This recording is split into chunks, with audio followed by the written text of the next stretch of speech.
Chamomile is a flower that you can tincture fresh or dried. If you have fresh chamomile growing in your garden or a community plot, you need about 1 cup to make this tincture. And if you're using dried chamomile tea to make your tincture, like I am, you only need about 1/3 of a cup of flowers to make the tincture. Chamomile is a good flower to tincture to help with sleep. The flowers have a compound called apigean. The compound apigean is really great at reducing stress, calming the nervous system, helping with sleep. Apigean is actually sold as a sleep supplement, and it's basically just really condensed chamomile flowers. And tincturing the flowers kind of extracts those same compounds and makes them really easy and fast to consume. You don't really need to brew a pot of tea or anything. You can just take the dose right under your tongue and have those compounds help you with sleep right away. So to start your tincture with chamomile, you need to fill your jar about 1/3 of the way full if you're using dried flowers. I tend to use a pint mason jar to make my tinctures, and so I'm filling mine about 1/3 of the way full with these dried flowers, and that just makes sure that when you add the alcohol, there's enough room for them to expand and absorb that alcohol. And if you're using fresh flowers, just make sure they're free from dirt and bugs and stuff, and then fill your jar almost all the way to the top. I'm using 80 proof alcohol to make this tincture. If you're using fresh flowers, you consider using a higher proof alcohol. It just will help offset the water content that's in the fresh flowers. And cover your flowers completely with alcohol. When you're using dried plant material, they tend to float to the top when you try to cover them with alcohol. And what I like to do is do my best to cover them with alcohol and then add a lid to my jar and shake it to kind of help the plant material start absorbing the alcohol.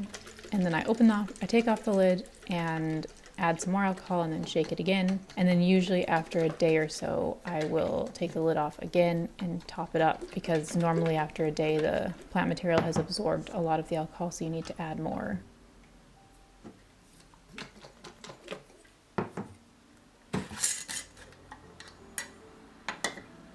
I'm going to let this steep a little bit before I strain it off. I'm going to strain it off way faster than you would normally if you make this at home, just to show you the process of how to make it.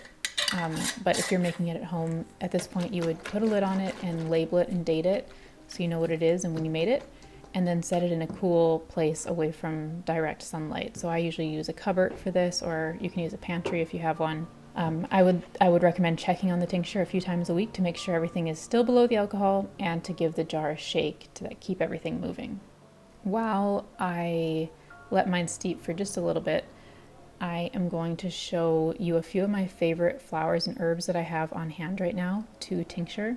I'm really hoping to grow more of my own herbs and flowers over the next year, but I need to get my setup more established. At the moment, I primarily use dried herbs to make all my tinctures, so I wanted to show you a few of my favorites that I have on hand right now. Passion flower, it's good for helping with anxiety and also to help with sleep. I've been experimenting lately with making my own tincture blends for certain issues like sleep and also like mental clarity and focus, and passion flower is a good one for helping with sleep.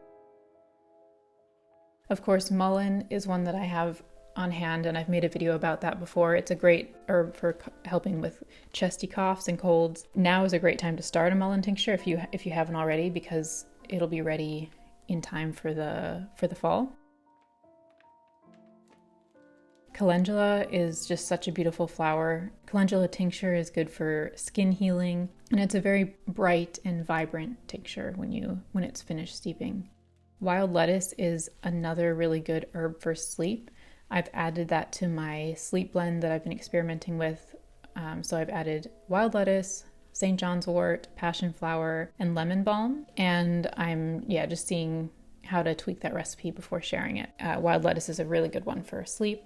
Hops is a new one that I've tried, and I'm not really sure how I'm feeling about it. It's meant to help with sleep, but I'm not quite sure if I'm a fan of the flavor. I do have a recipe for it coming out, so that will be on the website at some point this summer. Lavender smells so good. It's another good one for sleep. As you can see, I am really focused on sleep at the moment. I have a bunch of small children and sleep is definitely a premium right now. So I'm trying to find a tincture blend that will help me get back to sleep more quickly. Lavender is a very strong taste, so I haven't added that to my blend quite yet, but I am still experimenting with that blend. Rose hips, dried rose hips are another great one for your immune system. I usually forage them, but I also like to have dried ones on hand for tea, and I add them to elderberry syrup in the fall, and then also to make rose hip tincture. It's a good immune tincture to have. Rhodiola is a root, and it helps with cognition, focus. It's also an adaptogen, which kind of helps make your whole body more resilient to stress.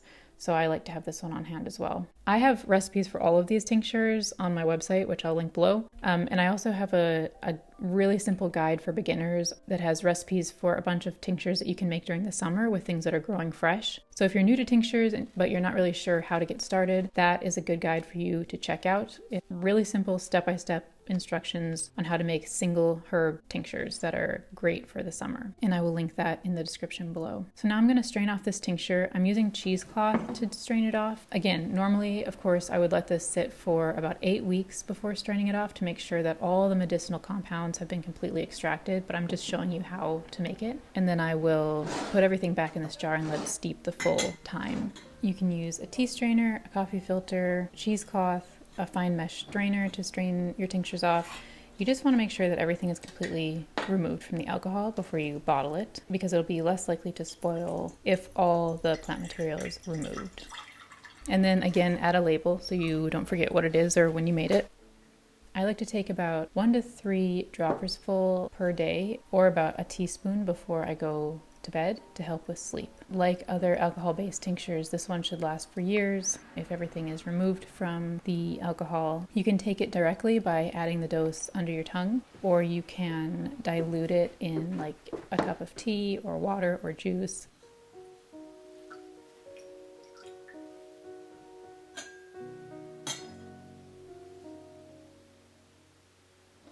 So if you're just getting started with tinctures and you're wanting to learn more about how to make them, make sure to sign up for my newsletter. I send out 1 email per week with really simple tips and information about herbs and flowers, even mushrooms that you can tincture and the benefits that they provide to your body, how to make them, etc. So if that's of interest, you can sign up for that down in the description as well.